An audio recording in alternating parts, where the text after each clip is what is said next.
Good morning guys और good morning students. मैं आप लोगों का टीचर सुमन दत्ता। मैं आज आप लोगों को क्लास 9 का एक बहुत ही इम्पॉर्टेंट चैप्टर डिस्कस करने वाला हूँ। वो चैप्टर का नाम है फंडामेंटल यूनिट ऑफ लाइफ। उससे पहले मैं आपको कुछ बात बता देना चाहता हूँ। वो बात है कि ये मेरा पहला यूट्यूब वीडियो है। मैं घर पे कोचिंग कराता हूँ, मेरा इंस्टीट्यूशन पे कोचिंग कराता हूँ, मेरा एक्सपीरियंस्ड है बहुत। तो मैं आज इस लॉकडाउन की पीरियड पर, जब कोई भी स्कूल व कॉलेजेस सब कुछ बंद है, तो मैं स्टूडेंट्स लोग को एक बहुत ही इम्पोर्टेंट मैसेज और बहुत ही इम्पोर्टेंट नॉलेज देना चाहता हूँ, शेयर करना चाहता हूँ। इसलिए मैं आज ये यूट्यूब वीडियो बना रहा हूँ। ठीक है, अच्छा लगे तो लाइक करना, शेयर करना, सब्सक्राइब भी कर देना और अपने बहुत सारे स्टूडेंट्स लोग को बताना मेरा चैनल के बारे में। ठीक है, मैं मेरा नॉलेज आप लोगों को तक पहुंचाना चाहता हूं। Thank you. तो शुरू करते हैं chapter fundamental unit of life. देखिए, फंडामेंटल यूनिट ऑफ लाइफ का मतलब क्या है। हम लोगों का बॉडी में ऐसा एक इम्पॉर्टेंट पार्ट है, ये फंडामेंटल यूनिट ऑफ लाइफ, जो हम लोग का बॉडी को बिल्ड करने के लिए हेल्प करता है। ठीक है, हम लोग का बॉडी को बिल्ड करने के लिए हेल्प करता है। और अब हम लोग का बॉडी को बिल्ड करने के लिए कौन हेल्प करता है सबसे ज़्यादा। मान लीजिए आपको मैं एक नॉर्मल एक आइडल, मतलब एक मूर्ति बनाने के लिए बोलता हूँ, तो आप लोग क्या करेंगे। आप लोग नॉर्मली करेंगे क्या, आप लोग बहुत सारा पत्थरों को जमा करेंगे, इकट्ठा करके उससे एक डिफरेंट स्ट्रक्चर आप लोग बनाएंगे। तो अब पत्थर हम लोगों का बॉडी में तो पत्थर नहीं है। हम लोगों का बॉडी में क्या है, हम लोगों का बॉडी में है सेल्स। ठीक है, हाँ आपने सही सुना, सेल्स, CELLS, सेल्स। अब सेल्स को ही कहा जाता है फंडामेंटल यूनिट ऑफ लाइफ। अब सेल्स को फंडामेंटल यूनिट ऑफ लाइफ क्यों कहा जाता है, इसका सबसे मूल और महत्वपूर्ण कारण है ये हम लोगों का बॉडी को और बॉडी डिफरेंट ऑर्गन्स को बनाने के लिए बहुत ही इम्पोर्टेंट रोल प्ले करता है। अब मैं यहाँ पर बोला हमारे बॉडी, सिर्फ क्या हमारे बॉडी को सेल बिल्ड करता है, नहीं, सेल बिल्ड करता है ऑल लिविंग ऑर्गेनिजम्स को। ठीक है, जितना भी लिविंग ऑर्गेनिजम्स है इस प्लेनेट पे, सबको सेल बिल्ड करता है, सबको सेल बनाता है। ठीक है, ओके। अब सेल कैसे बनाता है, देखिए, अब सेल्स के लिए सेल दो टाइप का होता है। एक होता है प्रोकैरियोटिक सेल और एक होता है यूकैरियोटिक सेल। उसके बाद बहुत सारा सेल जो एक साथ बहुत मिलियंस ऑफ सेल्स ज्वाइन होकर जो बनता है उसको मल्टी सेलुलर सेल कहते हैं। उसके बाद जो एक सेल से बनता है उसको यूनिसेलुलर। ये बहुत बात की बात है, तो मैं धीरे धीरे चैप्टर के अंदर जाता हूँ according to our NCERT book. ठीक है, तो स्टार्टिंग पे हम लोगों को जानना चाहिए ये सेल को फर्स्ट डिस्कवर किसने किया। सेल को फर्स्ट डिस्कवर किसने किया, देखिए यहाँ पर लिखा हुआ है सेल को फर्स्ट डिस्कवर किया, सेल को फर्स्ट डिस्कवर किया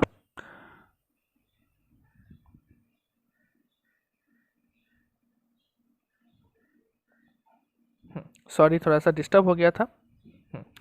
सेल को फर्स्ट डिस्कवर किया रॉबर्ट हुक ने।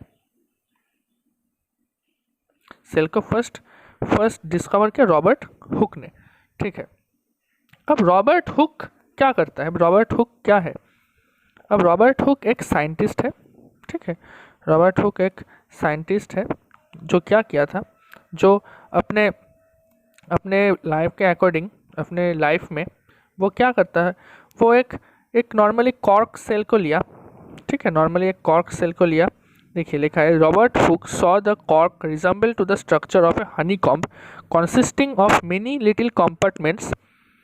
ठीक है, इसका मतलब क्या है, रॉबर्ट हुक एक कॉर्क सेल को देखा, कॉर्क क्या है, कॉर्क कैम्बियम आप लोगों ने क्लास 9 में पढ़ा था टिश्यू चैप्टर पे। प्लांट्स के ठीक है। प्लांट्स के अंदर स्टेम पे एक टाइप ऑफ सेल रहता है, इसको बोलते हैं कॉर्क कैम्बियम। ठीक है, वो कॉर्क कैम्बियम यहाँ पर सेम ही है, cork cambium.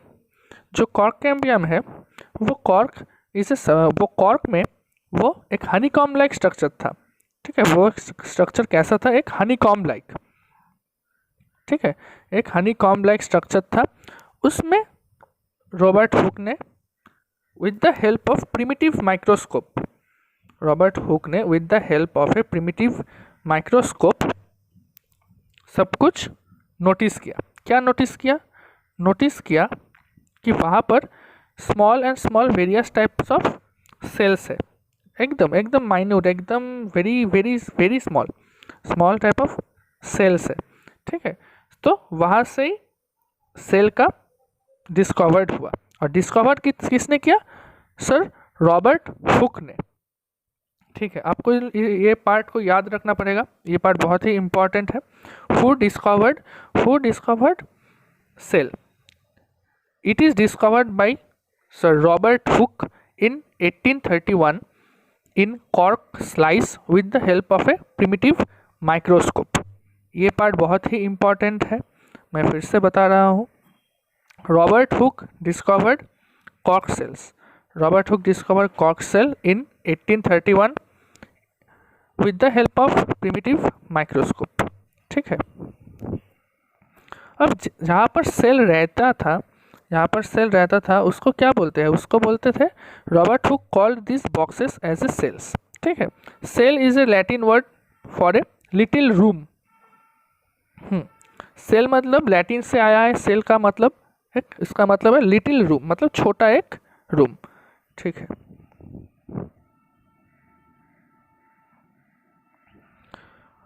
What are the living organisms made up of? जो मैंने कुछ घंटे पहले, मतलब कुछ टाइम पहले मैंने आप लोगों को बोला, जो हम लोगों का जो जितना सिर्फ नॉट ओनली हम लोगों का बॉडी, जितना लिविंग ऑर्गेनिजम्स है, all living organisms is made up of cell. ठीक है, all living organisms is made up of cell. तो यहाँ पर एक्टिविटी में एक नॉर्मल एक्टिविटी दिया है। क्या एक्टिविटी है? नॉर्मली जो आप ओनियन है, घर में जो प्याज रहता है, प्याज का जो बाहर का एक पील है, बाहर का जो जिसको हम लोग खाते हैं, उसका बाहर एक स्मॉल एकदम ट्रांसपेरेंट एक पील होगा, वो उस ट्रांसपेरेंट पील में क्या रहता है? उस ट्रांसपेरेंट पील में ही वो ही सेल से उसको, मतलब वहाँ से उसको आप लोग देख सकते हैं, वो ओनियन पील से। ठीक है, तो इतना तक आप लोगों को शायद कहीं पर प्रॉब्लम नहीं हुआ होगा। इस यहाँ पर जो सबसे बहुत ही इम्पोर्टेंट जो पार्ट है, ये है ये Robert Hooke saw the cork cell. ठीक है, मैं अच्छे से अंडरलाइन कर देता हूँ, Robert Hooke saw the cork cell. ठीक है, ये पार्ट बहुत ही इम्पोर्टेंट है। ठीक है, बहुत ही इम्पोर्टेंट है। और इसको लैटिन पे क्या बोला जाता है? लैटिन पे इसको क्या बोला जाता है, आप ये भी मार्क कर लीजिए। लैटिन पे सेल को बोला जाता है resemble as a small room. ठीक है, ओके। ये थोड़ा सा यहाँ पर प्रॉब्लम हो रहा है, रुकिए। हाँ, ठीक है, देखिए, तो different living organism is made up of cell. मतलब हम लोग का बॉडी, उसके बाद प्लांट का बॉडी, उसके बाद जितना एनिमल्स है, एमीबा है, उसके बाद पैरामोशियम है, उसके बाद डिफरेंट जितना ऑर्गेनिजम्स है, स्मॉल मल्टीसेलुलर ऑर्गेनिज्म है, यूनिसेलुलर ऑर्गेनिजम्स है, जितना ऑर्गेनिज्म है, सब कुछ बना जाता है ये सेल से। ठीक है, आप लोग इस सेल को ओनियन पील को खूब इजी तरीके से काट के, कवर स्लिप लगा के, स्लाइड में देख के, माइक्रोस्कोप के अंदर आप लोग ऑब्जर्व कर सकते हैं। उसको दिखने में लगेगा एकदम, ये देखिए आपका बुक में फिगर नंबर 2.5 में दिया हुआ है, इसका जैसा स्मॉल डॉट लाइक स्ट्रक्चर रहेगा। ठीक है, हनीकॉम्ब लाइक स्ट्रक्चर। अब इसके अंदर एक न्यूक्लियस होगा, उसके बाद सेल वॉल रहेगा। ठीक है, अब इसका नेक्स्ट हम लोग देखते हैं थोड़ा सा। अब देखिए, अब बात होगा व्हाट आर दिस स्ट्रक्चर्स। ठीक है, व्हाट आर दिस स्ट्रक्चर्स। अब देखिए, हम लोग थोड़ा सा जान लेते हैं इसके बारे में, सेल के बारे में। तब cell these structures look similar to each other. These structures look similar to each other. मतलब ये स्ट्रक्चर जो होता है ना, ये स्ट्रक्चर एकदम सिमिलर होता है, एक के साथ दूसरा एकदम सिमिलर होता है। देखिए आप लोग यहाँ पर जो जितना स्ट्रक्चर दिया हुआ है ऑनियन पील में जितना स्ट्रक्चर आप लोगों को यहाँ पर दिया हुआ है, जितना स्ट्रक्चर यहाँ पर दिया हुआ है, सब एकदम सिमिलर टाइप का है। एकदम एक एक जितना है, एक एकदम सिमिलर टाइप का है। ठीक है, एकदम सिमिलर टाइप का है। ओके, एकदम सिमिलर टाइप का है। अब देखिए, together they form a big structure like an onion bulb. Together they form a big structure like an onion bulb. We find them from this activity of the onion of the different sizes have a similar small structure visible under microscope. मतलब मैंने जो अभी पहले बोला, तो different जो structures है, similar type of structures, और आप लोग इसको देख सकते हैं माइक्रोस्कोप के अंदर। ठीक है, the cells of the onion peel will all look the same regarding the size of onion. एक ही बात बोला है इसमें, तो इसका साइज सिमिलर है और ये आपको इजीली तरीके से माइक्रोस्कोप के अंदर आप लोग ये देख सकते हैं। ठीक है, ओके। और अब ये देखिए, ये पार्ट बहुत ही इम्पोर्टेंट है, ये पार्ट आपको बहुत ही इम्पोर्टेंट है, आप लोग थोड़ा सा गौर फरमाइएगा।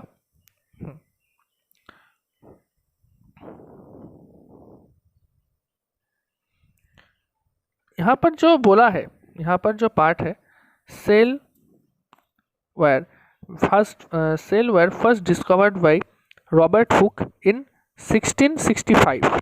The cell was first discovered by Robert Hooke in 1665. ठीक है, 1665। ये पार्ट बहुत ही इंपॉर्टेंट है। He observed the cell in a cork slice with the help of a primitive microscope. यहाँ पर क्या बोला है? यहाँ पर बोला है कि रॉबर्ट हुक उसका लाइफ में सेल्स देखा है, उसने सेल्स को डिस्कवर किया है। कहाँ पर देखा है, कहाँ पर ऑब्जर्व किया है? उसने ऑब्जर्व किया प्रिमिटिव माइक्रोस्कोप के अंदर, उसको ऑब्जर्व किया। कहाँ पर ऑब्जर्व किया? कॉर्क स्लाइस में। मैं अगेन बोल रहा हूँ, कॉर्क स्लाइस क्या होता है? कॉर्क कैम्बियम जो होता है उसको ही कॉर्क स्लाइस बोलते हैं। उसके बाद आता है ल्यूएनहुक, LWENHOEK। ल्यूएनहुक 1674 पे with the improved microscope discovered free living cells in pond water for a first time. अब ल्यूएनहुक और एक साइंटिस्ट है, वो डिस्कवर किया, उसके लाइफ में डिस्कवर किया, सेल्स को डिस्कवर किया। कहाँ पर डिस्कवर किया? ये कॉर्क सेल्स में नहीं डिस्कवर किया, ये इन्होंने डिस्कवर किया पॉन्ड वाटर में फॉर द फर्स्ट टाइम। ठीक है, अगर मेरा हिंदी थोड़ा सा ख़राब हो तो माफ़ कर दीजिएगा, मैं बंगाली हूँ तो हिंदी में थोड़ा प्रॉब्लम होता है। ठीक है, माफ़ कर दीजिएगा। ठीक है, फर्स्ट टाइम तो पॉन्ड में सेल्स को देखा। ठीक है, एक्चुअली क्या होता है, आप लोगों को मन में एक क्वेश्चन आ रहा होगा, तो इतना सारा साइंटिस्ट सेल्स को कैसे क्यों, एक बार तो डिस्कवर हो ही गया। अब बात यह है कि हम लोग अभी पता चल रहा है इतना सारा साइंटिस्ट ने सेल्स को डिस्कवर किया, लेकिन एक इन लोगों का एंसेस्टर, इन लोगों का ओरिजिन डिफरेंट रीजन से है, डिफरेंट कंट्रीज़ पे होता है। एक कंट्रीज़ में डिफरेंट साइंटिस्ट होता है, एक साइंटिस्ट खोज करते रहते हैं। कभी कभी एक साथ दो तीन साइंटिस्ट डिफरेंट पार्ट में खोज कर लेते हैं, तो इसलिए ये ऐसा हो रहा है। ठीक है, अब नेक्स्ट हम लोग देखते हैं क्या लिखा है। अब नेक्स्ट में लिखा है ल्यूएनहुक के बाद पुरकिंजी coined the term protoplasm for the first time in the fluid substance of the cell in 1839. Purkinje coined the term protoplasm for the fluid substance of the cell in 1835. मतलब क्या है इसका मतलब हम लोग जान लेते हैं। जो सेल के बाहर, जो हम लोग पहले भी देखे हैं सेल में, जो सेल के बाहर जो पार्ट है, जो ट्रांसपेरेंट पार्ट है, जो सेल के बाहर जो ट्रांसपेरेंट पार्ट है, जो ट्रांसपेरेंट पार्ट है, ये जो ट्रांसपेरेंट पार्ट है, जो ये पार्ट है, तो इसको पुरकिंजी जो साइंटिस्ट, उसने क्या बोला, उन्होंने क्या बोला, इस ट्रांसपेरेंट पार्ट को उन्होंने बोला प्रोटोप्लाज्म। ठीक है, उन्होंने इसको बोला प्रोटोप्लाज्म। अब प्रोटोप्लाज्म क्या है? अब protoplasm is a transparent part of the cell. ठीक है, अब देखिए, अब हम लोग सेल थ्योरी के ऊपर आ जाते हैं। Cell theory sorry, cell theory. अब सेल थ्योरी क्या होता है, आप लोग कॉपी में थोड़ा सा लिख लीजिए। सेल थ्योरी फर्स्ट, सबसे प्रथम किसने डिस्कवर किया, मैं पहले आपको बता देता हूँ। Two biologist first discovered the cell theory. Two biologist book में भी लिखा हुआ है, देख लीजिए आप लोग। सबसे पहले टू बायोलॉजिस्ट ने सेल थ्योरी को डिस्कवर किया। सेल थ्योरी को डिस्कवर किया किसने? Two biologist. नेम क्या है? Schleiden, SCHLEIDEN, Schleiden and Schwann, SCHWANN, Schleiden and Schwann. ठीक है, श्लीडेन एंड श्वान। श्लीडेन ने किया 1838 पे एंड श्वान ने किया 1839 पे। ठीक है, अब सेल थ्योरी को क्या बोलते हैं? सेल थ्योरी में क्या बोलते हैं ऐसे? The theory that all plants and animals are composed of cells and the cells is a basic unit of life is known as cell theory. इसका मतलब क्या है? यहाँ पर बोला है हम लोगों को जितना ऑर्गेनिजम्स है, प्लांट्स है, एनिमल्स है, सबको बनाने वाला कौन है? सिर्फ सेल। ठीक है, सबको बनाने वाला सेल है। सबको बनाने वाला हम लोग अभी तक समझते थे भगवान है, लेकिन नहीं है, सबको बनाने वाला है सेल। ठीक है, और सेल को इस थ्योरी, ये थ्योरी को किसने लिखा? इस थ्योरी को बोला किसने? प्रपोज किसने किया? इस थ्योरी को प्रपोज किया two scientist but two biologist named Schleiden and Schwann. ठीक है, आप लोग कॉपी में नोट कर लीजिए। नेक्स्ट, अब इस थ्योरी पे कुछ कुछ मिसिंग था। ठीक है, इस थ्योरी पे कुछ कुछ मिसिंग था। उस मिसिंग पार्ट को एक्सपेंड किसने किया? इस थ्योरी को एक्सपेंड किया सर वर्चाव ने, VIRCHOW, सर वर्चाव, और एक साइंटिस्ट। ठीक है, उन्होंने क्या बोला? क्या बोला? उन्होंने बोला all cells arise from the pre-existing cells. All cells are arise from the pre-existing cells. Cells जन्म कहाँ से लेता है? सेल जन्म लेता है उससे, एंसिस्टर से, उसका पूर्वज से। पहले एक सेल्स था, उस एक सेल से 2 सेल हुआ, 2 सेल से 4 सेल हुआ, 4 सेल से 8 सेल हुआ, ऐसे ऐसे सेल इंक्रीज होता है। कहाँ से इंक्रीज होता है? सिर्फ वो एक सेल से। ठीक है, अब हम लोग देखते हैं the invention of magnifying lens led to the discovery of microscopic world. इसका मतलब क्या है? The invention of magnifying lens led to the discovery of microscopic world. मतलब पहले क्या था? पहले तो इलेक्ट्रॉन माइक्रोस्कोप नहीं था, पहले तो मैग्नीफाइंग लेंस नहीं था। पहले क्या था? पहले था प्रिमिटिव माइक्रोस्कोप, और प्रिमिटिव माइक्रोस्कोप का पावर उतना ज़्यादा नहीं था, तो इसलिए बहुत माइन्यूट से माइन्यूट ऑर्गेनिजम्स को, यूनिसेल्युलर ऑर्गेनिजम्स को हम लोग देख नहीं पाते थे। तो अभी क्या हो गया? अभी मैग्नीफाइंग लेंस डिस्कवर हो गया, तो ये बहुत ही बड़ा एक डिस्कवर है। It is now known that single cell may consist in a whole organism as a amoeba, Chlamydomonas, Paramecium and bacteria। तो मतलब यहाँ पर बोला क्या है? यहाँ पर बोलना चाहता है कि सेल ऑर्गेनिज्म पृथ्वी, हम लोगों का वर्ल्ड पे, हम लोगों का एनवायरनमेंट पे कितना टाइप का ऑर्गेनिजम्स रहता है? यहाँ पर 2 टाइप का ऑर्गेनिजम्स रहता है। क्या क्या है 2 टाइप का? एक है यूनिसेल्युलर ऑर्गेनिज्म और एक है मल्टी सेल्युलर ऑर्गेनिज्म। ठीक है, एक है यूनिसेल्युलर और एक है मल्टी सेल्युलर। अब यूनी और मल्टी, यूनी मतलब एक, तो यहाँ पर सिर्फ एक ही सेल रहता है। जो ऑर्गेनिज्म एक सेल से बना हुआ होता है उसको बोलता है यूनिसेल्युलर, और जो ऑर्गेनिज्म बहुत सारा सेल से बना होता है उसको बोलता है मल्टी सेल्युलर। अब एक बार डेफिनेशन को हम लोग नज़र दे देते हैं। अब यूनिसेल्युलर ऑर्गेनिज्म क्या होता है? This organisms are single celled. आप लोग लिख लीजिए, this organisms are single celled which perform all the functions. मतलब जो ऑर्गेनिजम्स सिर्फ एक सेल से बना हुआ होता है उसको बोलते हैं हम लोग यूनिसेल्युलर ऑर्गेनिजम्स। उसका एग्जाम्पल क्या है? एग्जाम्पल है एमीबा, पैरामीशियम एंड बैक्टीरिया। ये सब, पैरामीशियम एक साइंटिफिक नेम है तो इसको हम लोग अंडरलाइन करके लिखेंगे, ठीक है, इसलिए यहाँ पर इटैलिक्स पे दिया हुआ है, हम लोग अंडरलाइन करके लिखेंगे। उसके बाद आ जाता है मल्टी सेल्यूलर ऑर्गेनिजम्स। अब मल्टी मतलब क्या है? मेनी। मल्टी मतलब मेनी। अब मल्टी सेल्यूलर ऑर्गेनिजम्स को बोलते हैं हम लोग मेनी सेल्यूलर ऑर्गेनिजम्स। तो इसका डेफिनेशन क्या होगा? Many cells group together to perform different functions in the body is known as multicellular organisms. मतलब क्या है? जो ऑर्गेनिज्म बहुत सारा सेल से बना हुआ होता है उसको बोलते हैं हम लोग multi cellular organism. Clear? Okay, ठीक है। इसका एग्जांपल्स तो हम लोग एनिमल्स, प्लांट्स को बोल सकते हैं जो नेकेड आई से दिखाई दे सकता है। वो मतलब माइक्रोस्कोप का ज़रूरत नहीं है। क्यों ज़रूरत नहीं है? क्योंकि ये मल्टी सेल्यूलर है, इसमें तो बहुत सारा सेल है एक साथ जॉइन होकर बहुत बड़ा बन गया।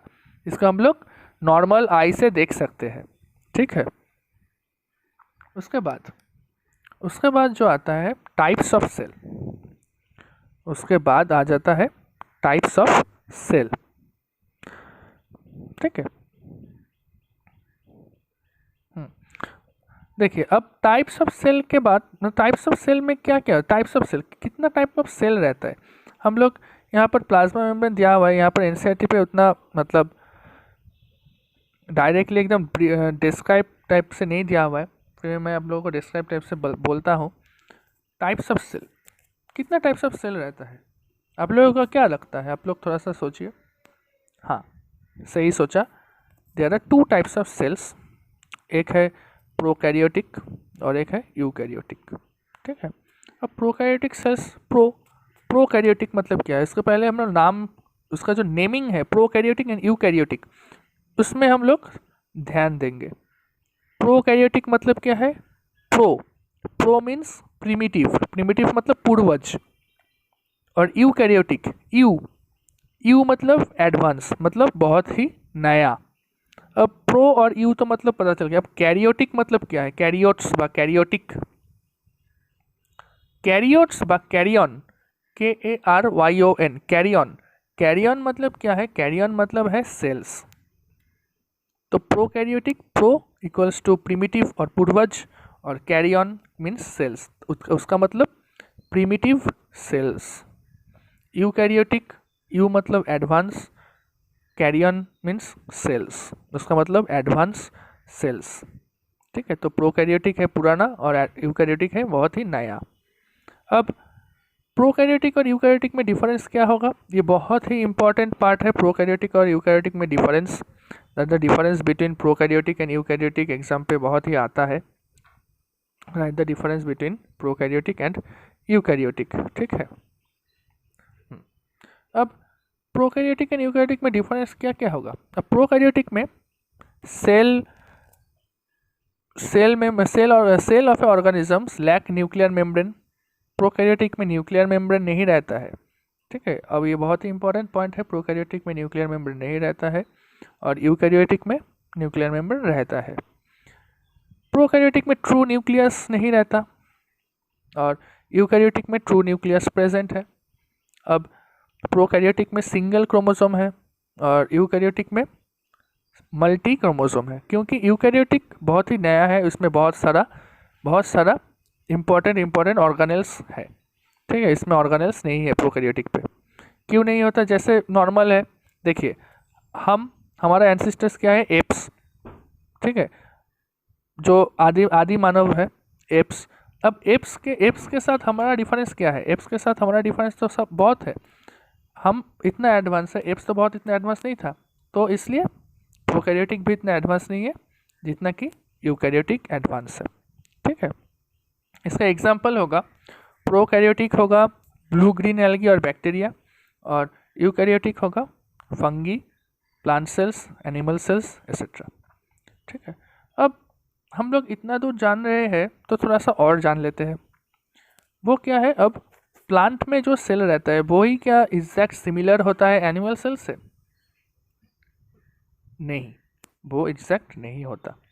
क्यों नहीं होता? प्लांट्स में जो जो चीज़ दरकार है, जो जो चीज़ इम्पोर्टेंट, जो जो चीज़ चाहिए होता है, वो चीज़ सिमिलर चीज़ एनिमल्स के लिए इम्पोर्टेंट नहीं है। हम लोग, मैं एग्जांपल के लिए आप लोगों को समझने के लिए एक बोल देता हूँ।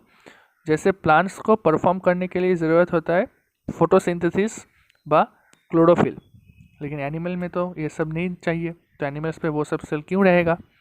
ठीक है, हाँ, सही समझे। ये डिफरेंस होगा, एक बहुत ही बड़ा डिफरेंस है सेल्स के लिए। प्लांट सेल्स, एनिमल सेल्स बहुत ही डिफरेंट है। अब डिफरेंस एक बना लीजिए, एक कलम बनाइए, कलम पे एक साइड पे लिखिए एनिमल सेल, एक साइड पे लिखिए प्लांट सेल। अब एनिमल सेल पे क्या होता है? एनिमल सेल पे सेल वॉल एब्सेंट, लेकिन प्लांट सेल पे सेल वॉल प्रेजेंट। आप लोग क्लास 9 पे 8 पे किए होंगे, आप लोग क्लास 8 पे किए होंगे कि सॉरी, प्लांट सेल पे दो ही बोथ बोथ लेयर रहता है। क्या क्या बोथ लेयर रहता है?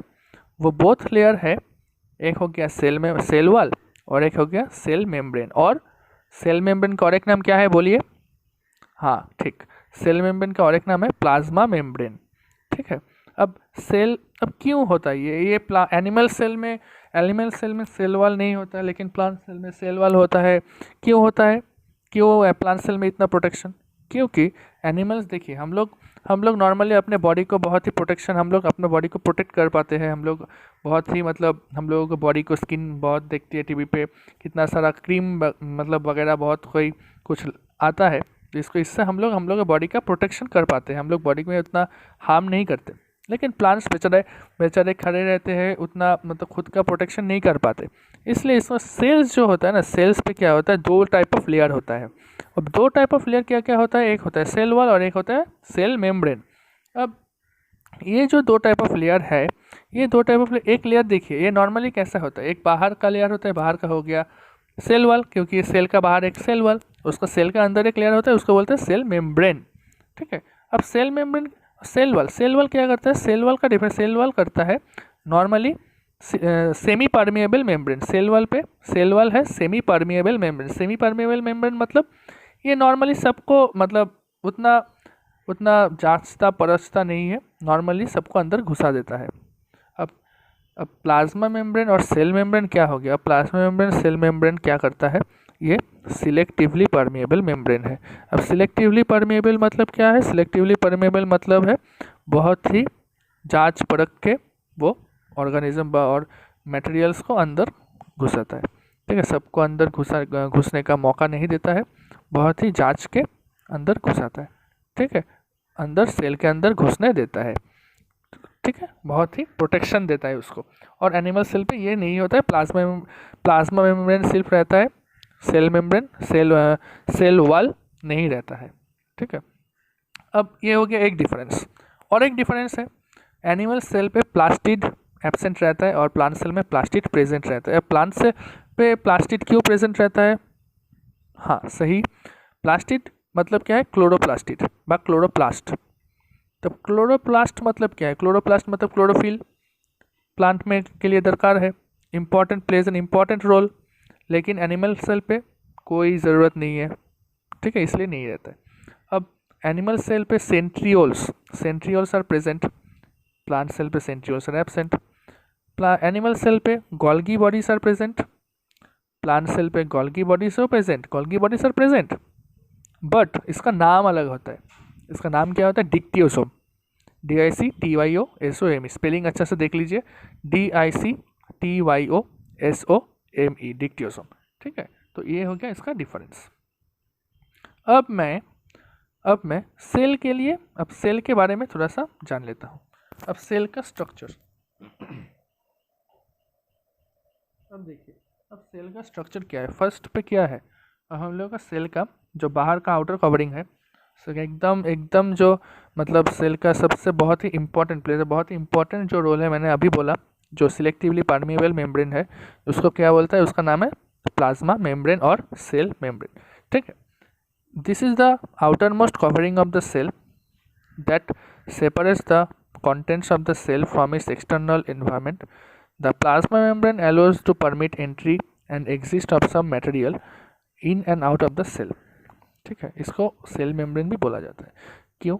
ये बहुत इंपॉर्टेंट क्यों है? क्योंकि ये बहुत ही रिफाइन करके, बहुत ही फिल्टर करके एंट्री कराता है। किसको एंट्री कराता है? डिफरेंट टाइप्स ऑफ मटेरियल्स, जैसे वाटर, मिनरल्स, इसको डिफरेंट टाइप्स ऑफ मटेरियल्स को एंट्री कराता है। कहाँ एंट्री कराता है? सेल के अंदर।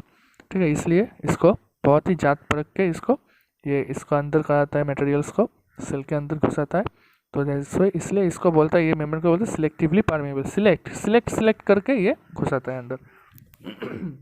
ठीक है, अब मटेरियल्स के अंदर क्या क्या? कार्बन डाइऑक्साइड, ऑक्सीजन और different types of.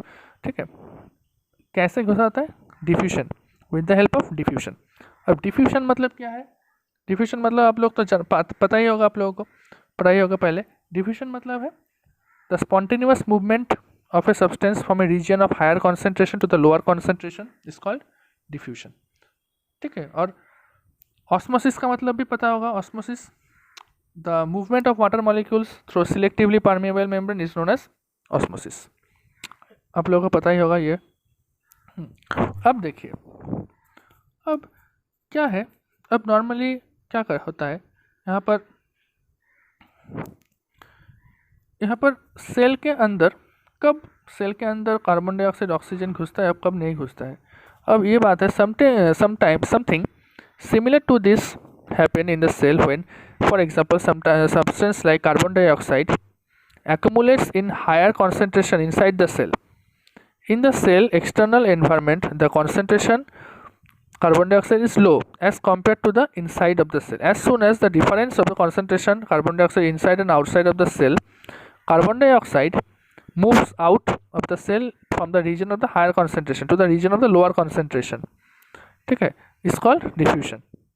Similarly, oxygen enters to the cell by the process of diffusion when the level of concentration of the oxygen inside of the cell decreases. Thus, diffusion plays an important role in the gaseous exchange between the cell as well as the cell in the external environment. Water also obeys a laws of diffusion, मतलब water भी अंदर घुसने के लिए help करता है diffusion पे। Diffusion normally क्या करता है? Carbon dioxide and water, carbon dioxide and oxygen. यहाँ पर क्या होता है? प्लांट्स क्या करते हैं? प्लांट्स तो ऑक्सीजन नहीं लेता है, ऑक्सीजन नहीं लेता है, वो क्या लेता है? वो लेता है कार्बन डाइऑक्साइड और ऑक्सीजन को रिलीज करता है। तो वो कार्बन डाइऑक्साइड अंदर उसका अंदर एंटर कराता है, सेल के अंदर एंटर कराता है। कैसे एंटर करता है? With the help of diffusion. ठीक है, देखिए अब क्या बोला है? The movement of the water across the plasma membrane is known as, मैंने पहले भी बोला, तो movement of the water across the plasma membrane is known as osmosis.